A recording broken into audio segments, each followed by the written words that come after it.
High বন্ধুরা, আসসালামু আলাইকুম। Welcome once again Prabhas 007-এ।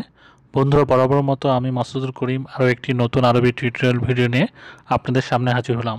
আশা করি ভিডিওটি প্রথম থেকে শেষ পর্যন্ত দেখবেন, এবং আপনি যদি আমার চ্যানেলে নতুন হয়ে থাকেন তাহলে অবশ্যই চ্যানেলটি সাবস্ক্রাইব করে পাশে থাকা নোটিফিকেশন অন করে দেবেন সবার আগে নতুন নতুন ভিডিও পেতে।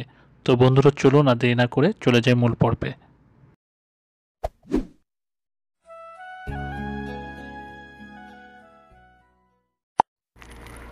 আরবি 61তম সিরিজে আজকে আমরা গুরুত্বপূর্ণ আরবি শব্দ বাক্য গঠন সম্পর্কে আলোচনা করব।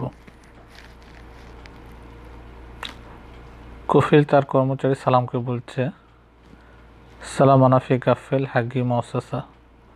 সালাম, আমি আমার প্রতিষ্ঠান বন্ধ করে দেব। সালাম মানে সালাম, আনাফি গাফেল আমি বন্ধ করে দেব, হাগি মৌসাসা আমার প্রতিষ্ঠান। সালাম আনাফি গাফেল আনা মৌসাসা। তো বলছে লেশ গাফেল, কেন বন্ধ করবেন? হাগিক মৌসাসা আপনার প্রতিষ্ঠান। প্রত্যুত্তরে সালাম এটা বলছে যে কেন আপনার প্রতিষ্ঠানটি বন্ধ করবেন। লেশ গাফেল হাগিক মৌসাসা। তো কফিল বলছে আনা গাফেল আসান, আমি বন্ধ করব কারণ দাহিন রুসুম জিয়াদা হুকুমা, কারণ সরকারের চার্জ এখন অনেক বেশি। মাফি ফায়দা যায় আউয়াল, আগের মতো এখন লাভ নেই। তো বন্ধুরা, কফিল তার কর্মচারীকে তার প্রতিষ্ঠানটি বন্ধ করার ব্যাপারে বলছে যে আমি আমার প্রতিষ্ঠানটা রাখতে পারবো না। আপনারা যারা সৌদি আরবে থাকেন তারা এই বিষয়ে জানেন যে মৌসাসা একটা ছোটোখাটো কোম্পানি বা প্রতিষ্ঠান, যার মাধ্যমে সৌদি তার কর্মকাণ্ড পরিচালনা করে থাকে।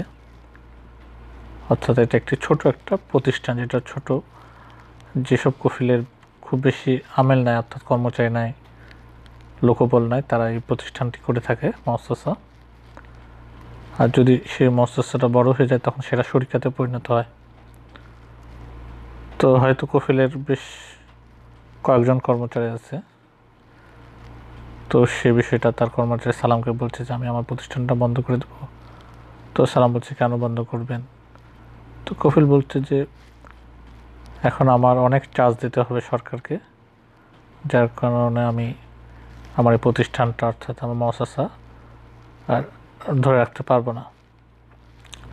অনেক চার্জ আছে সরকারের, আপনারা জানেন জাকাতের চার্জ, তারপরে ভ্যাট, আরও অন্য চার্জ আছে কফিলের। তো সেই কারণেই সে এটা বন্ধ করে ফেলবে। তো তারপরে সালাম আবার বলে, লাউ গাফিল মৌসাসা হাগ্গে কুম্মাল ইসাউই বাদিন, যদি আপনার প্রতিষ্ঠানটি বন্ধ হয়ে যায় তাহলে আপনার কর্মচারীরা কি করবে? তখন ঐন্দ্র নফরাত, কোথায় যাবে লোকেরা? নফর মানে এক বচন, বহু বচন নফরাত। তো বলছে কোথায় যাবে লোকগুলো? তো কফিল বলছে সুফানা মৌসাসা দাহিন আহমার বা আলহিন আহমার, সুফানা মৌসাসা আলহিন আহমার আনে আতিক কুল্লু নফরাত তানাজ্জুল।